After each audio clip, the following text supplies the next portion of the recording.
If you're looking to start a freelance business, listen up, because these 3 questions made me about $30,000 in my first 3 months as a freelancer. Welcome back, my friends. Hope you guys are doing really well. If you're new to this channel, hi, my name is Daniel, and I hope that you're having a great day. And today I want to continue our discussion about freelancing.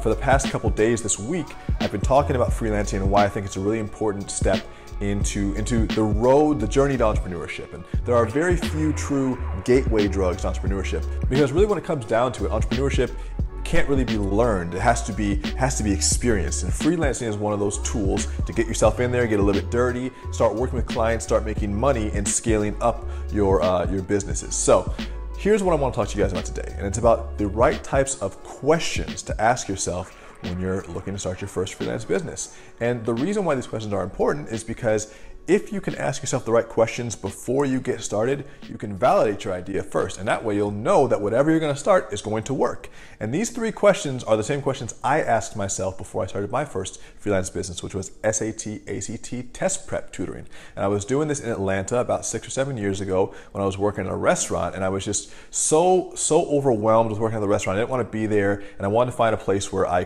want to find a business idea that I could really take and run with. And these 3 questions helped me earn $10K a month my first 3 months, which was incredible because I didn't even think it was possible. This was a 5x increase in what I was making at the restaurant every month, and so it blew my mind. And these 3 questions helped to validate my business idea before I jumped in. So question number 1, and this is a question you always want to ask yourself before you start a freelance business, and it's, is there anybody else doing it? Who else is doing this? So there definitely are points for innovation, and we love people like Steve Jobs and Walt Disney. They're great. But especially in your first few attempts at business, it's great to find a model that's already working, a type of business that's already working. You want to try to do something that someone else is already doing, because you don't need to find an original idea right now. What you need to do is find a proven model, something that has a proven demand for it. If there's already a demand, you know that you can satisfy it with a few tweaks. So it's your job not to try to reinvent the wheel, as they say. You don't have to create the iPhone tonight.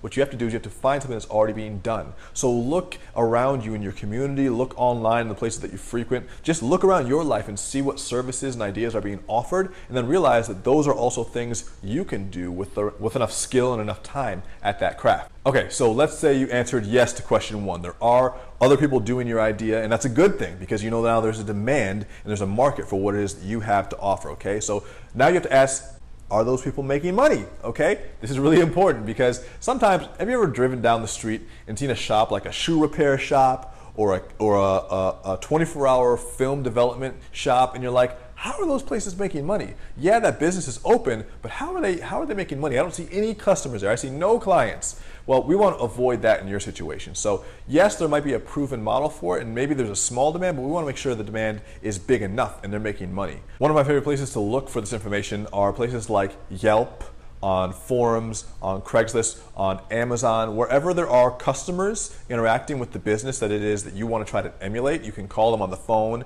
and ask a little bit about their services. You can look on their website. You're looking for case studies, reviews, testimonials. You just want to make sure that the type of business you want to emulate has paying customers, and there's enough of them to justify you spending your time to get into that market. But it's a really important question, and it seems simple, but it actually is one of the most basic but fundamental things about starting a business. Make sure there's a demand for it. Make sure there's a market for it. There have been businesses that have had a lot of money poured into them in public funding, in millions and sometimes billions of dollars, only to find that the idea didn't actually have a market. And so it's important for you, no matter what level you're at, to make sure that there's a market that's willing to pay for it. And if you can answer yes to question number 2, you're well on your way. All right, so question number 3, this is where it gets interesting.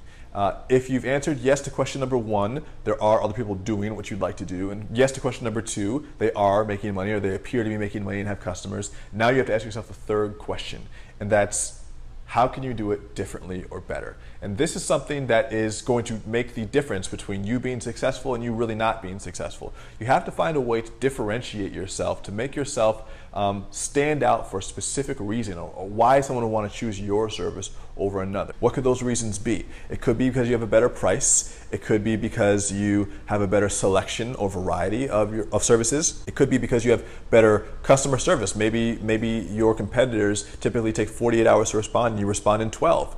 Maybe it is that your product or service is just more beautiful. You spend more time with it. Maybe it is that you have a great network of other community members that the other competitors don't offer. There's lots of things you can do. And what I'd encourage you to do is encourage you to think about what you would want if you were the client. And I'd encourage you to think about what unique services you can offer and how you can position that to the market. So let's go over the 3 questions again, okay? Is there anybody else doing it? Are they making money? Can I do it differently or better? If you can answer yes to all 3 of those questions, you're gonna have a successful business, or you have a very good chance at having one. And now it's up to you to just be remarkable. So that's my advice on freelancing for the day. Hope you enjoyed it. Remember, this is all in preparation for the launch or the reopening of my program, Freelance Domination. If you want more information about that, you can sign up at the link below. It's in the description box. As always, please subscribe and leave a comment on what you want to see next in these videos. I have lots of things to talk about, and I can't wait to hear from you. Okay, guys, I love you. I'll talk to you soon. Peace.